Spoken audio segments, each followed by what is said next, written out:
Bismillahirrahmanirrahim. Assalamu alaikum dear students. Here is Sadia Naseem, your botany teacher from Behria Foundation College, Nashir of Rose. Students, in my previous lecture, I told you about the discovery of bacteria. We have discussed how Antony von Leeuwenhoek discovered bacteria in 1673, and then 1677 he published the statement in the scientific publications. Today we are going to discuss about the structure of bacteria. So, first of all, bacteria are considered as the smallest and the simplest living organism. We will write here the important features. Bacteria are considered as the smallest and the simplest living organism, सबसे छोटे और सबसे simple living organism consider किया जाता है. Now the size of bacteria, इसका size क्या होता है? जैसे कि हम डिस्कस कर चुके, they are the smallest organism, तो इनका साइज बहुत कम होगा. So they usually about 0.2 microns to 2 microns in length. Micron जो है वो यूनिट ऑफ लेंथ है, बहुत छोटी यूनिट होती है in length. Okay, they are the pioneers of the cellular organization and strictly unicellular. Bacteria are strictly unicellular.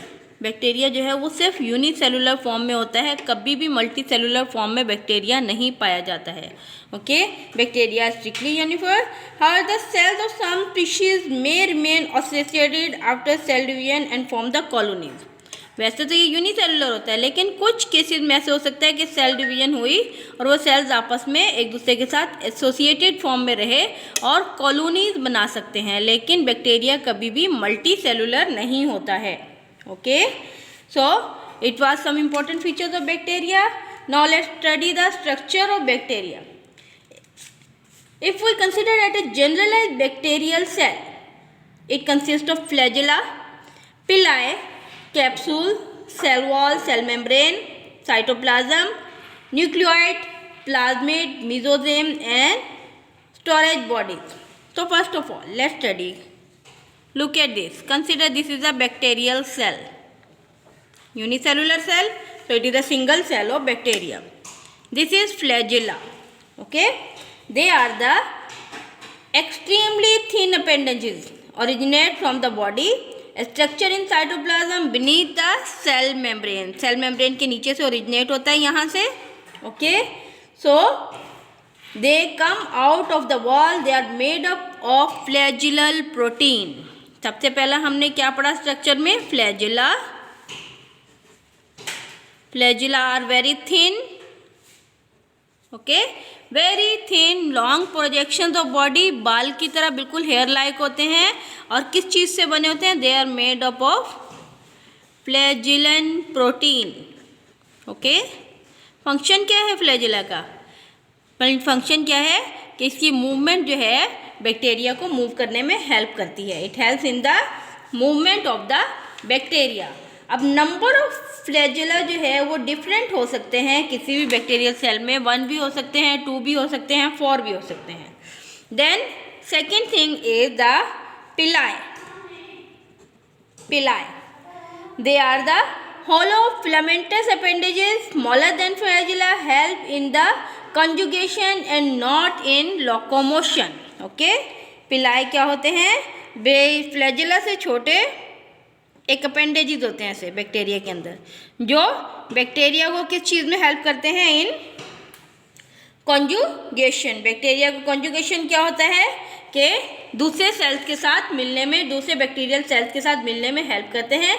Then the capsule, it is protective shield made up of polysaccharide. Bacteria के बाहर एक capsule like structure होता है, protective sheet होती है. पिलाई के बाद हमारे पास तीसरी चीज़ क्या आ गई? Capsule. That is a protective sheet made up of polysaccharide, and in some bacteria this lying capsule which provide it protection from the pathogen. What is the function of the capsule? It gives protection from the pathogens. Then comes the cell wall. Inside the capsule there is a cell wall. It is totally different from ordinary cell wall of the plant. In my previous class lectures, I have told you plant cell wall is made up of cellulose and bacterial cell wall is made up of peptidoglycan. So bacterial cell wall is made up of peptidoglycan. Inside the cell wall there is a membrane which is called the cell membrane. It is like ordinary membranes, cell membrane. What is the function of membrane? Transportation. Okay, it acts as a respiratory structure. इसका function क्या है? Transportation and also respiration. अब respiration क्यों करता है? क्योंकि bacteria के अंदर माइटोकॉन्ड्रिया नहीं होते. नॉर्मली सेल के अंदर रेस्पिरेशन कौन करता है? माइटोकॉन्ड्रिया करता है, लेकिन बैक्टीरिया के अंदर माइटोकॉन्ड्रिया नहीं होता, so its function is respiration.